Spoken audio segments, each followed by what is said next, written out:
Thanks for downloading a 3CR podcast. 3CR is an independent community radio station based in Melbourne, Australia. We need your financial support to keep going. Go to www.3cr.org.au for more information and to donate online. Now stay tuned for your 3CR podcast. Thanks for downloading a 3CR podcast. 3CR is an independent community radio station based in Melbourne, Australia. We need your financial support to keep going. Go to www.3cr.org.au for more information and to donate online. Now stay tuned for your 3CR podcast. Evil minds that plot destruction, sorcerer of death's construction, in the fields of bodies burning, as the war machine keeps turning, death and hatred to mankind, poisoning their brainwashed mind. Welcome to the Anarchist World This Week, broadcast across Australia on the National Community Radio Satellite. Listen to the Anarchist World This Week, Australia's sacred cow slaughterhouse. Listen to analysis of local, national, international events. Listen to analysis you'll never hear anywhere else.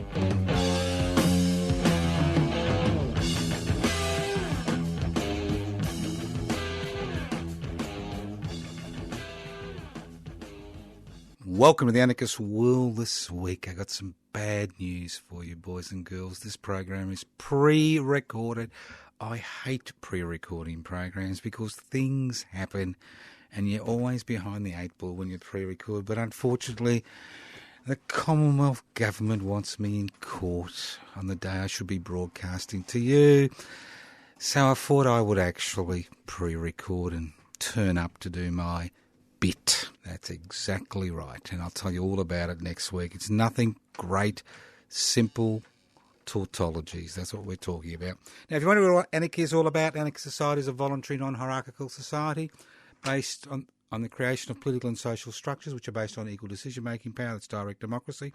It's a society where wealth is held in common. It comes from the concept anarchos, without rulers. So how do you create a society without rulers? You devolve power and you hold wealth in common. Very simple. What you use is yours while you use it. If you don't use it, it becomes community property and is reallocated. For example, you don't own 3 homes or 10 homes or 15 homes in an anarchist society. You don't own any homes. You basically use what you're using. And if you want to use something else, well, there are processes. So it's a very simple concept. It's a concept of having a society without rulers. So what's it got to do with the 21st century? It's got a lot to do with the 21st century. As we see the 4 horsemen of the apocalypse starting to canter, not gallop, but canter, about to break into a gallop, increasing population growth, finite resources, the domination of the world economy by an economic system based on the creation of profits, irrespective of the human, social and environmental costs, and increasing greenhouse CO2 emissions due to human activity. We can see that as a society we have issues that we need to deal with, which are very difficult to deal with within the current structural, political, economic structures which we are saddled with today. So I'm not one of these people who subscribes that it all comes tumbling down and we'll start again. There's a lot of death, a lot of destruction. What we need to be able to do is actually be in a position where we can organise an orderly transition for an economy based on the creation of ever-increasing profits, irrespective of the human, social and environmental costs, and an economic system which fulfils real human needs, not manufactured needs that are manufactured to generate artificial profits. Because if, as a society, as a planet, as a community, as nation states, we wish to continue to function without major dislocation, this is something that we all need to be a part of. And that brings me to PIBSCI. public interests before corporate interests. I am sick and tired, almost listless, with the lethargy of single-issue campaigns. Now, obviously, single-issue campaigns are important for those involved. And there are many single-issue campaigns. Press a button on the computer and you can see 10,000 single-issue campaigns. But we need to be able to join the dots. And public interests before corporate interests was launched on Sunday, the 12th of April, for one very good reason: to provide an organisational framework which both looks at political participation in the parliamentary process and extra-parliamentary community activity and protest and workplace activity, which puts public interests before corporate interests. Public interest before corporate interests. Every single issue you can think of comes under the umbrella of PIBCI, public interest before corporate interests.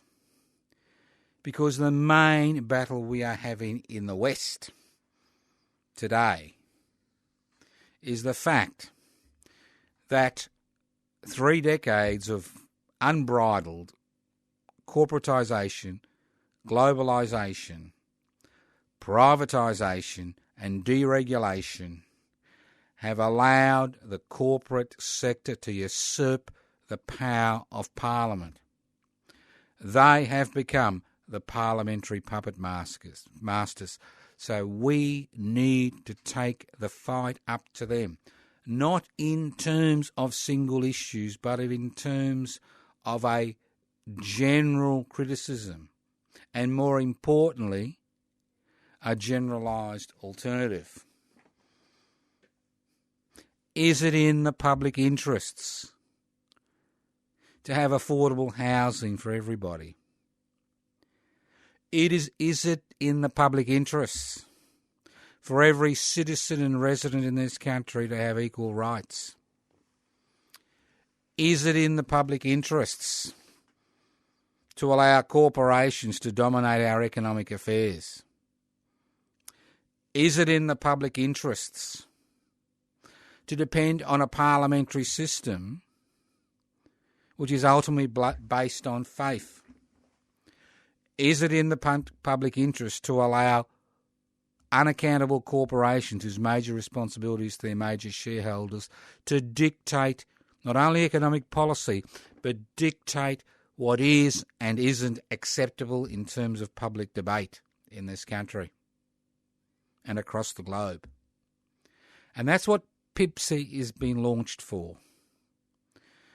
It takes as example the movements which started as small groups, as PIBCI is, the public, which have now spread through southern Europe, Greece, Italy, Portugal, Spain, where people are saying enough is enough. We will use every peaceful mechanism available to us to trip up the corporations, to trip up the corporate giants, to ensure that the public interest for every single human issue is put first. Is it in the public interest to have justice for animals? Is it in the public interest to have justice for human beings? Is it in the public interest to ensure that everybody has equal access to the court system, irrespective of their wealth? So any issue you can think of can be incorporated under the public interest before corporate interests umbrella. Now, over the next few months, we'll be having a series of actions across metropolitan Melbourne initially, and hopefully around the country in the next 6 to 12 months, to highlight that the interest of the community, the public interest, is at the centre of all political, social and economic debate, should be at the centre. Should be at the very centre of that debate. And over the next few months, we'll be starting a campaign outside federal, Liberal politicians' offices in metropolitan Melbourne. And hopefully a few months later these will expand into regional Victoria and then into state. Because we need to take the fight up to them. We need to demonstrate in a physical sense that enough is enough. If there's one thing people have learnt via the current Senate taxation inquiry, is how the 24-carat leaners in this society are not those on disability support pension, are not those on unemployment benefits, are not those on single parent benefits. The 24-carat leaners is the corporate sector. And if they don't pull their weight, obviously there is no money for infrastructure. There is no money for public hospitals. There is no money for public health. There is no money for public education. Because Australia is a relatively low-wage country for over 80% of workers. And we tend to lull ourselves into a false sense of security because of the price of real estate currently. And the key word is currently. So I encourage you, strongly encourage you to look at the public interest before corporate interest website. And instead of putting public interest before corporate interest into your search engine, just put PIBCI.net. Don't forget the .net, and hey presto, everything there that you need to know is there. Our aims, our objectives, our strategies, our processes. This is a public organisation. We have nothing to hide. And we know that we can shake up the current political, social and cultural system. We know that. Because over 80% of Australians are currently disenfranchised. Whether you're a wage earner, a small business person who doesn't employ labour, and there are hundreds of thousands of them, a wage slave, unemployed, on an old age pension or disability support pension or a sole parent's pension, you know that things aren't quite right in the land of Oz, in the land down under, in the land of milk and honey, in the promised land. You know, but most of us put our heads in the sand and continue to ignore reality. Or those of us who become active in single-issue campaigns, not looking at the broader picture. So we have two types of members who have equal rights in the organisation, public interest before corporate interest. We are looking for members who are on the electoral roll who are eligible to vote. So we can register public interest before corporate interest as a federal political party. To do that, we need at least 500 members, preferably 550 members, who are on the Australian electoral roll. But we understand there are many people who are residents, who are on 457 visas, who for philosophical reasons refuse to register to vote, who want to be part of this organisation, and we welcome these people.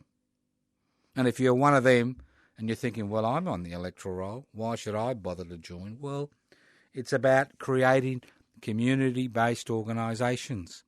And we are ready, as I said before, to take up the struggle directly to the parliamentary offices of the current government. Why not the opposition? Because they're the bloody opposition. It's the current government. And on Wattle Day, the 1st of September, Tuesday the 1st of September, we will be organising a mass rally outside Liberal Party headquarters in Melbourne at 104 Exhibition Street, Melbourne, at 4 or 5 p.m. that day. Because people need to understand that we find ourselves in a critical situation. And the extraordinary thing is not how behind in the polls the Liberal National Party is. The extraordinary thing is how they have been able to maintain their appeal in the electorate using fear and misinformation as their major weapons. I mean, the current federal government is a bunch of liars. 24-carat liars. And if they don't believe me, they can sue me. They are liars. The first thing the parliamentary puppet did, Mr. Abbott, the chief puppet, parliamentary puppet, did when he won office, he said, "We are open for business." And what he meant is, now is the time to open the floodgates, to allow our corporate mates who supported us hook, line and sinker in the struggle to be elected as this country's government. And it's time they reaped the rewards for their participation, for their financial support, for their moral support. It's time. And the way they're going to do that is by wiping the floor with the 33% of Australians on social security benefits, by wiping the floor with what's left of the trade union movement, by wiping the floor of Australian wage earners who find themselves in a most precarious situation, struggling to maintain a huge number of cases part-time jobs in order to pay commitments, especially escalating housing and education costs. So what we should be asking ourselves is why is the current government so popular? And it's very simple. Because everybody in the mass media has been pushing their barrow, willing them to succeed, lying on their behalf, because they know that if their boys and girls make it through to the parliamentary benches at the next election, that deregulation, privatisation, globalisation, corporatisation revolution will continue. The tsunami will continue to destroy. The tsunami will continue to destroy people and communities in our society on the altar of mammon. Sounds a bit biblical, doesn't it? On the altar of mammon, but that's what it is. It's about profit at any cost.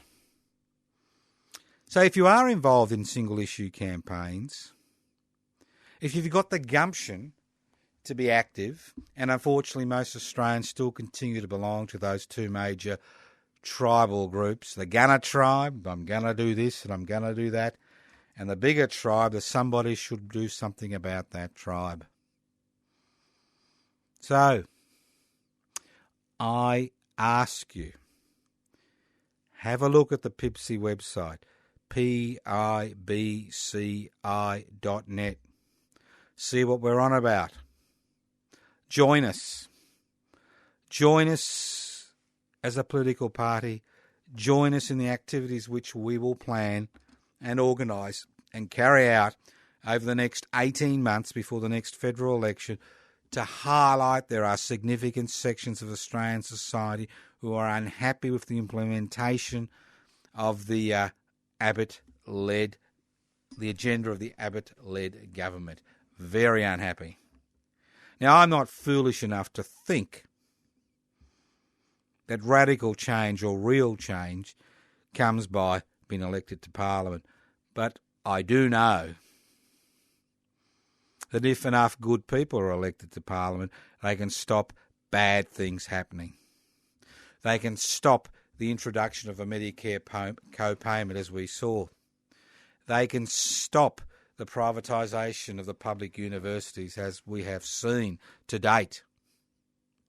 They can stop the worst excesses of the government's social security blitzkrieg, like denying the under-30s unemployment benefits for 6 months unless they're involved in some type of bodgy educational activity. And the key word is bodgy. So, think about it. It's up to you. You're a free agent. You can do what you like, can't you? Unless if you don't pay your bills, you can't. You're a free agent. Do you want to sit on the sidelines and carp and complain, act like a powerless consumer, waiting for the next freebie? Or are you a concerned citizen who sees beyond a single issues, who sees how these single issues are connected, who sees that we find ourselves in this situation because the wheel has turned. And the wheel has turned to such an extent that the very organisations which were created to represent the will of the people now represent the will of the corporate sector, now represent the will of unaccountable boardrooms whose major responsibility is to their major shareholders, not to the state, not to the community, but to their major shareholders, not their mum and dad investors. So think about it. Think about it. If you're interested, you've got a number of options. If you're not interested, well, you're not interested. That's life. Keep on complaining or join something. Do something. If you are interested in being that burr under the saddle,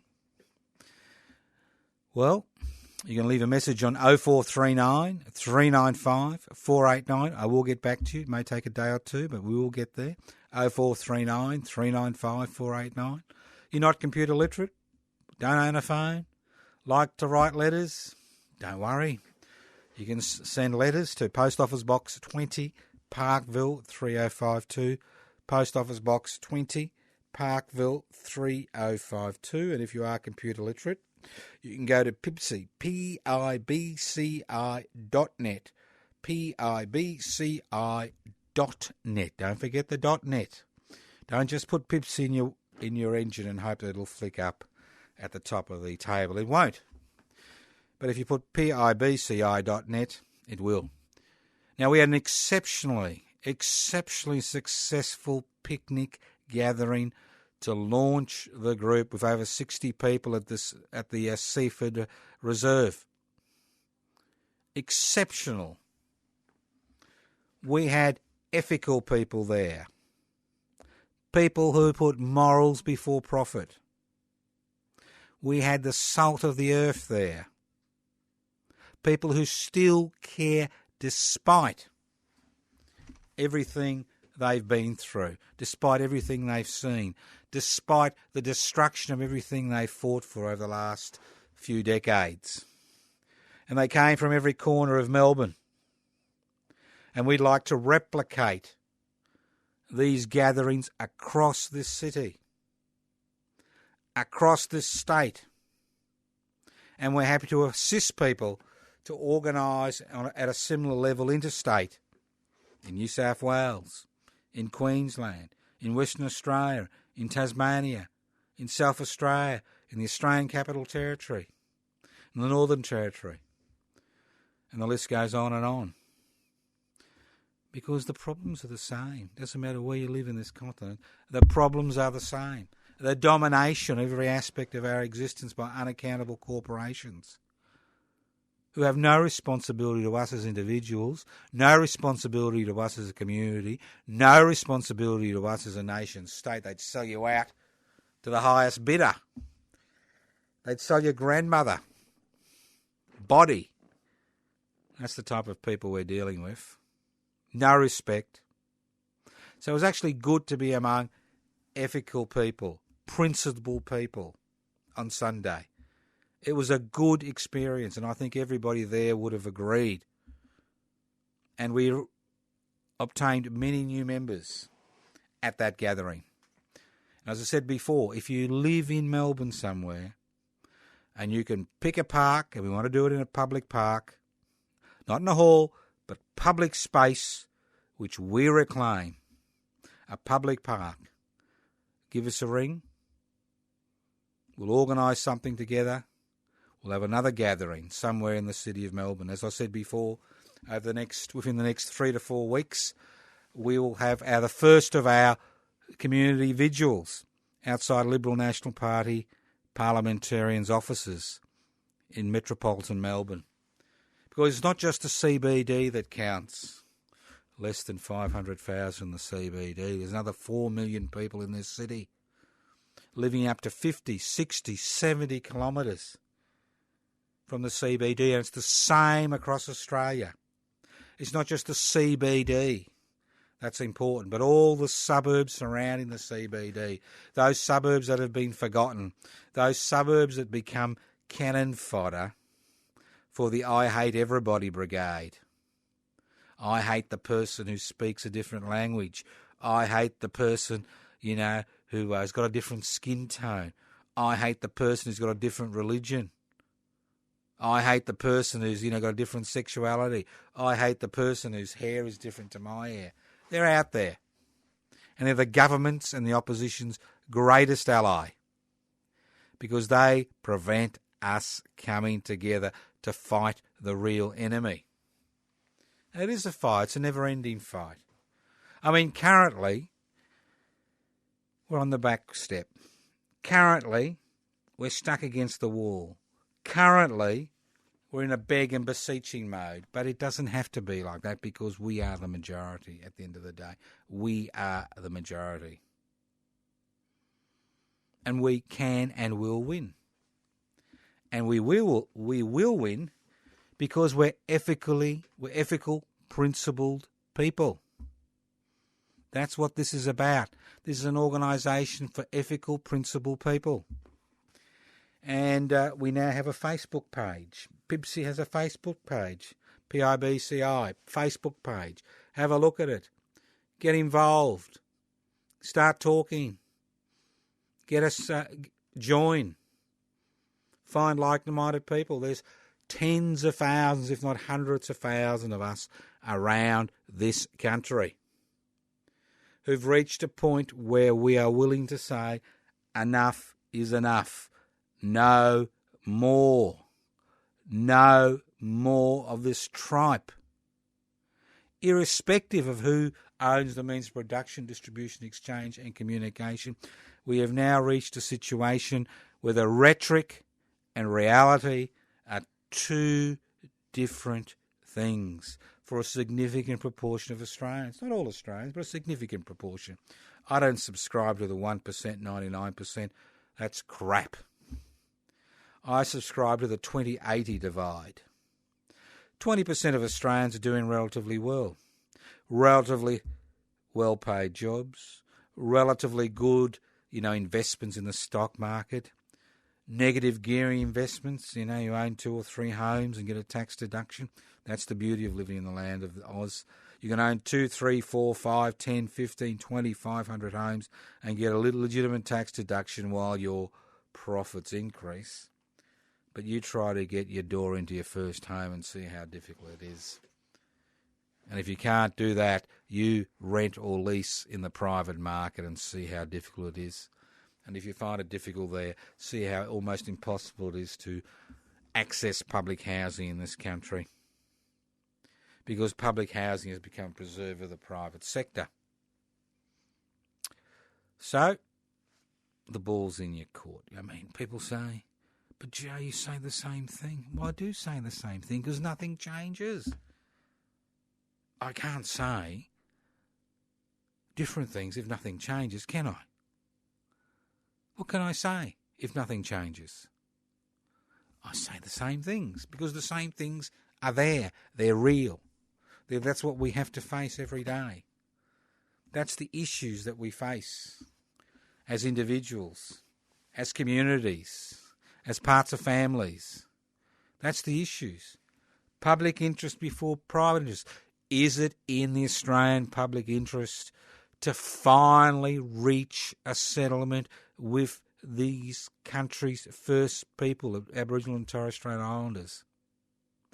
Is it in our interest to acknowledge the past and move forward together instead of continually bickering and fighting?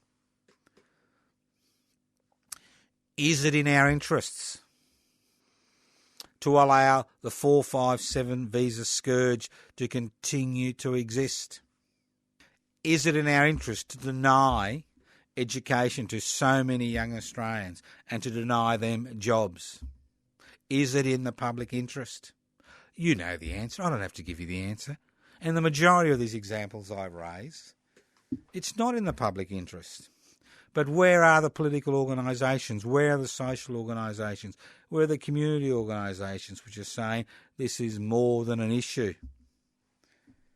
These are questions which question the very essence of our society, how we're structured, our economic system, how we interact, how we interrelate, how we relate with the wider world. These are all important questions, exceptionally important questions in this country, which we should address. Well, we don't have to address it. We can just accept it. Keep on going, more of the same. We don't have to accept anything, do we, really? Just say, well, it's okay. So there are options. There's always options, and we need to create options. For example, on the 1st of May, for the last 15 months, well, for the last 18 months, Resist Murdoch's Minions legislative onslaught has been holding vigils, rallies outside on private property, Herald Sun, News Corporation property in Melbourne, to highlight the disgusting, antisocial, unethical, unprincipled behaviour of Murdoch and his organisations. They're always they're always on the front foot when it comes to denouncing people who make the effort to protest. Whether it's the protest held by the Warriors of Resistance in Melbourne a few days ago, or whether it's a protest held regarding whatever issue, it doesn't matter where in this country, I can tell you 100% that unless it's organised by Gina Reinhardt, Murdoch's friend, I can assure you News Corporation and 21st Century Fox will be heaping shit on it. And I can assure you if there's a Labor Party initiative which doesn't suit Murdoch's interests, the Murdoch media will use its extraordinary power to heap shit on anybody who attempts to challenge them. Well, we are not afraid. Despite private security guards prodding and pushing, despite Victoria Police involvement, we are not afraid because we are acting in an ethical way. We are acting in a principled way. And on the 1st of May, I encourage people across the country to highlight the negative influence of the Murdoch empire on this country. We don't want them here. If they can transfer their money offshore because they're concerned over the last few weeks, they've just transferred $2.5 billion offshore because they're concerned about the outcome of the Senate inquiry into tax avoidance in this country. Well, we don't want them here. They can pack up and go. And that's what we'll be telling them on the 1st of May. On the 1st of May, May Day, we'll be congregating, assembling, whatever you like to use, at Federation Square. And what section of Federation Square? The corner of Flinders Street and St Kilda Road. Just across the road from St Paul's Anglican Church. I think it's St Paul, the big Anglican church on the corner of Flinders Street and Swanson Street. Right, we'll be there. At 11:30am, we'll walk through this city of Melbourne to their headquarters to highlight our disgust, our concern at their unprincipled behaviour, at the way they are denigrating this country, at the way they are stripping the economic wealth in this country for their private masters. So there's always things happening. Mabo Day, 3rd of June. Once again, we'll be organising a yearly commemoration in Melbourne. But see, this type of activity can happen anywhere in Australia. It can happen in the smallest town or in the largest city. It can happen in the smallest community or it can happen in the central business district. But for it to happen, we need people who are willing to stand up for their rights, who are willing to exercise what few rights they have. Because that's what this is about. Exercising those inalienable rights we are all born with in this society, that no government can legislate away or private corporations strip away. You're listening to The Anarchist World This Week, broadcast across Australia on the Community Radio Network. This program is streaming live on 3cr.org.au. The program is podcast. You can access the podcast for the next few weeks by going to 3cr.org.au. You can ring me on 0349 395 489. 0349 395 489. You can email me at anarchistage@yahoo.com. anarchistage@yahoo.com. You can you can look at the website anarchistmedia.org. anarchistmedia.org. That's the website. Have a look. See what we're on about. Have a look. Become involved. Join us. You can always join PIBSCI. Broad-based, community-based organisation. Public interest before corporate interest. Go to the website, PIBCI.net. Not computer literate? Write to us for an application form. Post Office Box 20, Parkville 3052. Leave messages on 0439 395 489. As I said before, there's an electoral arm, there's an activist arm. They work together. It's an organisation for people who are on the electoral roll, whose participation will allow us to form a registered political party for the next federal election, which will take the fight right up to the deregulation, privatisation, corporatisation, globalisation, mafia. Right up to them. Rub it in their faces. They're not there working for on behalf of the people. They're working there on behalf of their corporate mates.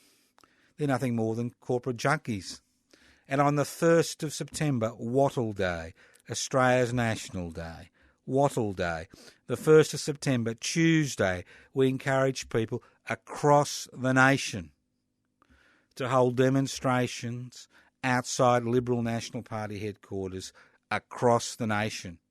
And we will be organising one in Melbourne for the 1st of September. So you organise one in your little town, your capital city, your regional centre. Because this is not just a CBD struggle. This is a struggle that we all need to become involved in. All right, let's move on to something else. I'm sure you've all been PIBCI'd out, PIBCI.net. But as I said before, this is a major campaign. If you're in Melbourne on the 1st of May, join us, Federation Square, 11 o'clock, 11:30, we'll march off, Herald and Weekly Times headquarters at 40 City Road, Melbourne, to voice our disgust, our celebration for May Day. Because May Day is our day, especially in Australia. The first people who celebrated May Day in Australia were the members of the Melbourne Anarchist Club. The Melbourne Anarchist Club was formed on the 1st of May 1886 as a direct consequence of local anarchists coming together on that day, which was the day which was proposed by the combined trade unions of the United States and Canada as a day of national and international protest for the 8-hour day. So the Melbourne anarchists were the first people in this country to celebrate May Day. They were the first to have public demonstrations, and they've been intimately involved in May Day activity since 1886 in the city of Melbourne and the rest of the country. So this year, we won't be celebrating on the first Sunday after May Day. We celebrate on the day. We celebrate Eureka Day on the 3rd of December, not the weekend preceding or the weekend after. We celebrate May Day on the 1st of December. We celebrate Mabo Day on the 3rd of June. These are days which are important, which we celebrate on the day they occur. All right, let's look at parliamentary democracy, because it is an issue. We have compulsory voting in Australia. I mean, ludicrous, but that's what we have. But despite compulsory voting, voter turnouts are decreasing. You would think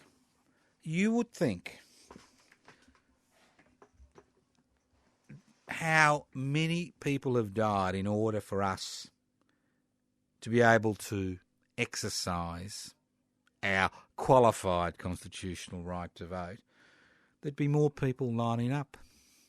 Less than 50% of people vote in most council elections in this country. Less than 80% of people vote at state and federal elections. Over 1.5 million Australians who are eligible to be on the electoral roll are not on the electoral roll. And another 5 to 6% vote informal, another 4 to 6% don't even bother to turn up on the day, and then are harassed by the Australian Electoral Commission under the Section 245 of the Australian Electoral Act, or Commonwealth Electoral Act, for not exercising their so-called qualified right to vote. See, it concerns me. It concerns me that people lose interest in the democratic process, even in parliamentary democracy. It concerns me that so many people are so alienated they can't be bothered to participate. And people don't participate for one very good reason. Because a parliamentary representative can promise you anything and deliver nothing and continue to hold on to their seat to the next election. There is no way, nil, zilch, rien, not one way they can be held to account in Australia. And there is no stomach among the major political parties for political reform, because it'll upset their cosy current little arrangements where they force the sheep into the pen. That's you and me, the sheep, you know. They force us into the pen saying, now's the time to exercise your right, and then shut up for the next 3 or 4 years because you've exercised your right and you've chosen us and we're going to do what we like. Oh, we promise to improve public health care. Ain't any money, boys and girls. Oh, we promise to improve public infrastructure. Bad luck. We promise not to decrease funding to the ABC. Did you really believe us?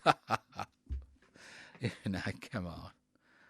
So, that's the reason. And historically, compulsory voting was introduced in Australia in 1924 for one very good reason, and reasons which are parallel to the reasons today that people have for not participating. And during World War I,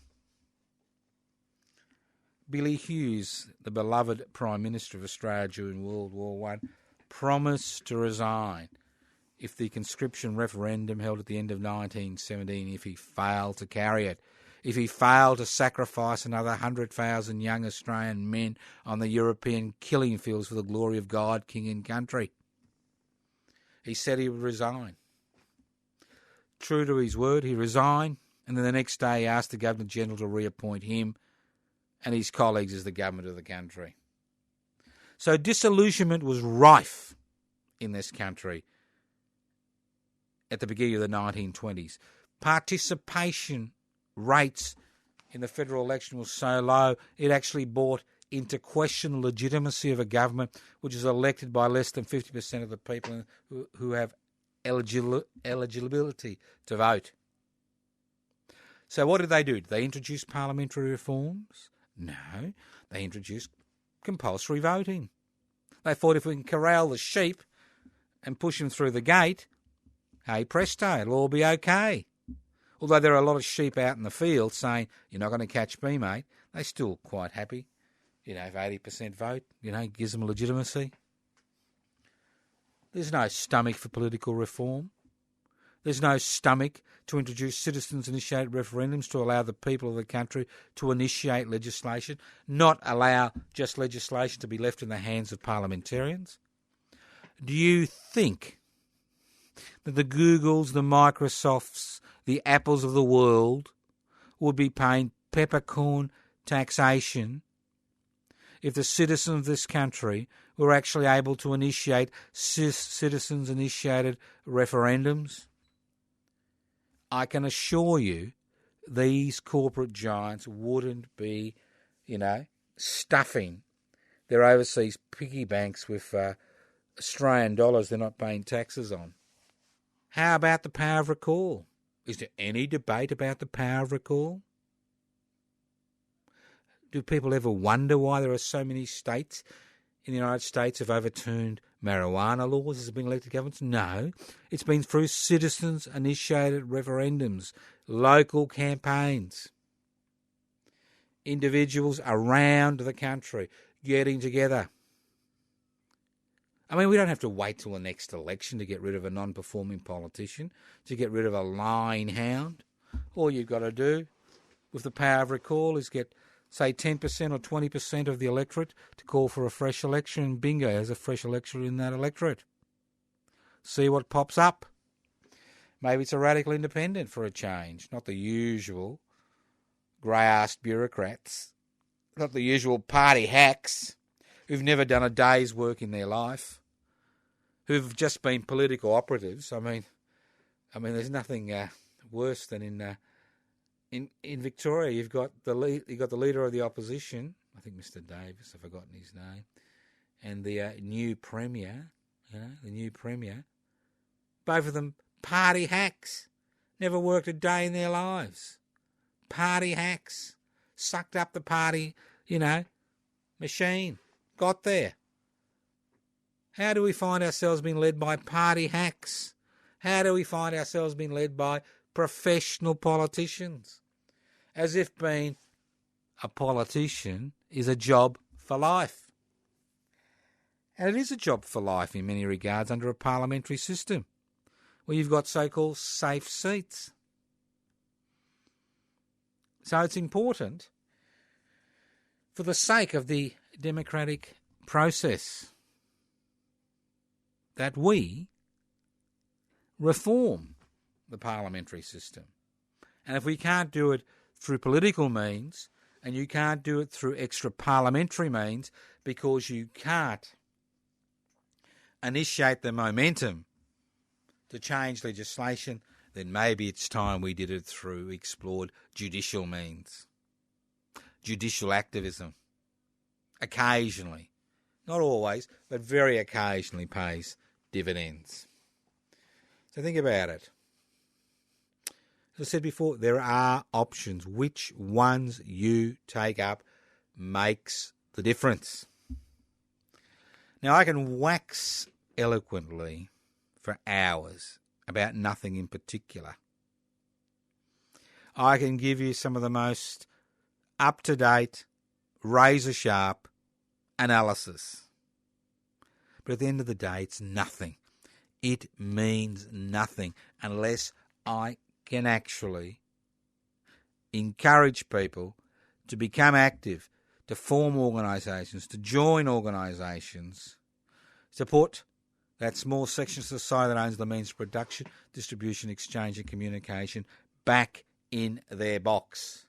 That's right, back in their box, back where they belong. And where do they belong? They don't belong on the parliamentary crossbenches. They don't belong in Parliament. They don't belong on the New Year's and Queen's birthdays honours list. Although this man was born in Australia, he gave up his Australian citizenship so he can transfer his business interests to America. What is the name of a man or a woman who gives up their citizenship for $1, for mammon, a trader? No wonder he's squirreled away $2.5 billion in the last few months, concerned about changes to taxation legislation which may find him a little bit flat-footed. At least Kerry Packer, before he died, kept a few $1 million in gold bullion in his safe. So, you're concerned about fracking, and there are many people concerned about fracking. Look at the wider picture. You're concerned about climate change, and there are many, many people concerned about climate change. You could mobilise on climate change. Think about the reason. Think about who dominates us, who makes decisions, how decisions are made, how debate is moulded, how people are pushed around, how ordinary, ethically minded, principled human beings are treated as criminals and terrorists in this country because they are willing to stand up for what they think is right, for what they believe. They're willing to help their fellow citizens, not for money, but because that's how we should approach that situation. We should be in a position where we are able to assist our fellow citizens, those around us, those in our community, those in our region, those on this country. Public interests before corporate interests. Public interests before corporate interests. Don't forget, is it in Australia's best interest to ignore the West Papuan independence movement, to ostracise and marginalise them, and leave support for them to people like us who are involved in the West Papuan Rent Collective? Think about it. Should we allow the Herald Sun to profit from the Gallipoli tragedy? If there's one thing that's making me sick, and we will have a special 100th anniversary Gallipoli program next week, if there's one thing that's making me sick to the guts, it's how corporations like Murdoch's News Corporation are making a buck out of the death and destruction and sacrifices of the First World War, a war fought by workers at either end of a bayonet for the glory of God, King and country, not democracy, not freedom, not the Australian way of life. How there are organisations in this country who continue to profit. How governments change history in order to bolster their current nationalist warmongering rhetoric. It's an issue. It's a very important issue. What's in the public interest? Is it in the public interest to talk the truth about World War I, to put down the facts, to highlight the facts? The role of the anti-conscription movement, its pivotal role in preventing another 100,000 young Australian men from being sacrificed on the European killing fields for the glory of God, King and country? Or do we continue to massage the truth, to build an alternative mythical tale which is not based on reality but based on the concerns of current governments to get their citizens involved in military activity? You've been listening to The Anarchist World This Week, broadcast on the Community Radio Network by Joseph Toscano. You can access the podcast by going to 3cr.org.au. You can email us at anarchistage@yahoo.com. Go to the website anarchistmedia.org. Listen in to The Anarchist World this week, next week, for our special Anzac Day coverage. Evil minds that plot destruction, sorcerer of death's construction. An analysis you'll never hear anywhere else. Anarchist World This Week, Australia's sacred cow slaughterhouse. 10 a.m. every Wednesday. Listen to The Anarchist World This Week for an up-to-date analysis of local, national and international events. Poisoning their brainwashed minds. Oh, Lord, yeah.